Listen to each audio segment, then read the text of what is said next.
বিসমিল্লাহির রহমানির রহিম। আসসালামু আলাইকুম রহমতুল্লাহি ওবরাকাতু। আলহামদুলিল্লাহি ওয়াকাফা ওয়া সালামুন আলা ইবাদিহিল্লাযিনা ইসতাফা, আম্মা বা'দ। পাপ থেকে বিরত থাকি, কেননা পাপ মানুষের সম্মান হরণকারী। পাপ ব্যক্তিকে ইতর শ্রেণীতে নামিয়ে দেয়, যদিও ইতিপূর্বে সে উঁচু মাকাম অর্জনে সচেষ্ট ছিল।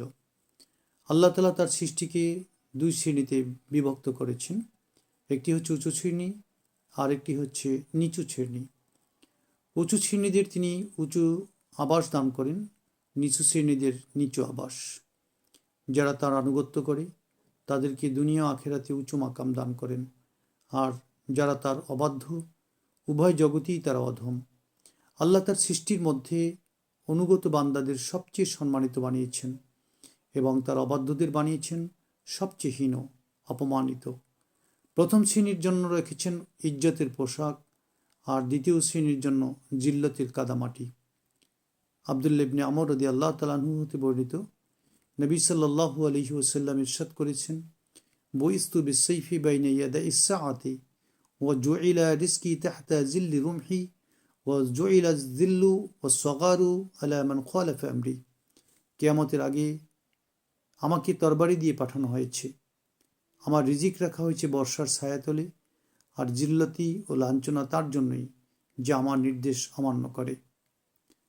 বান্দা যখন একটি পাপে জড়ায়, সেই পাপ তাকে অধঃপতিত করে। এভাবে লাগাতার পাপ করতে থাকলে একজন মানুষ নগণ্য বলে গণ্য হয়। আর যখন সে অনুশোচনা করে, এমন একটি ভালো কাজ করে যে কাজের কারণে আল্লাহ তার ইজ্জত বাড়িয়ে দেন। সুতরাং একজন মানুষ পাপের কারণে উঁচু মাকাম অর্জন করতে সচেষ্ট হয়, আবার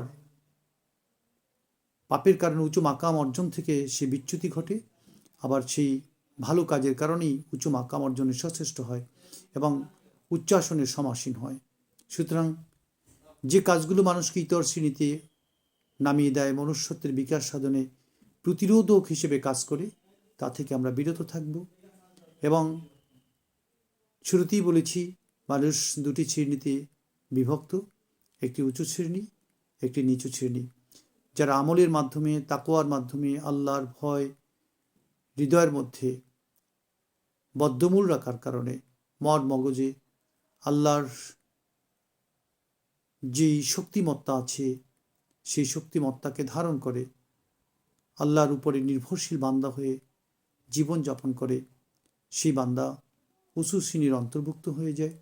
দুনিয়া এবং আখিরাতে উচ্চ মাকাম অর্জন করতে সচেষ্ট হয় এবং আল্লাহ তাআলার বাধ্য অনুগত বান্দা হিসেবে, ইবাদুর রহমান হিসেবে আল্লাহ তাআলার কাছে সম্মানিত বান্দা হিসেবে তিনি ভূষিত হন। এই জন্য সম্মানিত আমাদেরকে আল্লাহ তাআলাই বানিয়েছেন, কিন্তু নিজেকে যদি পাপের মাধ্যমে একজন মানুষ অসম্মানিত করে ফেলে, সেজন্য বান্দা নিজেই দায়ী থাকে।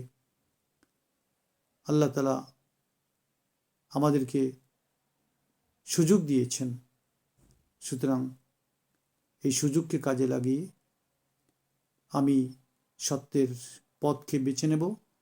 কেননা আল্লাহ তাআলা ঘোষণা করেছেন, ইন্না হাদাইনাহুস সাবিলা ইম্মা শাকিরাও ওয়া ইম্মা কাফুরা।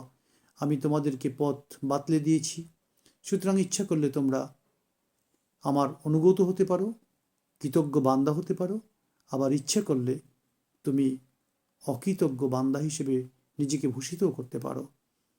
অর্থাৎ কুফরির মাধ্যমে অধঃপতিত একজন মানুষ হিসেবে নিজেকে পরিগণিত করার ক্ষেত্রে বান্দার অসৎ চরিত্র, বান্দার পাপই দায়ী।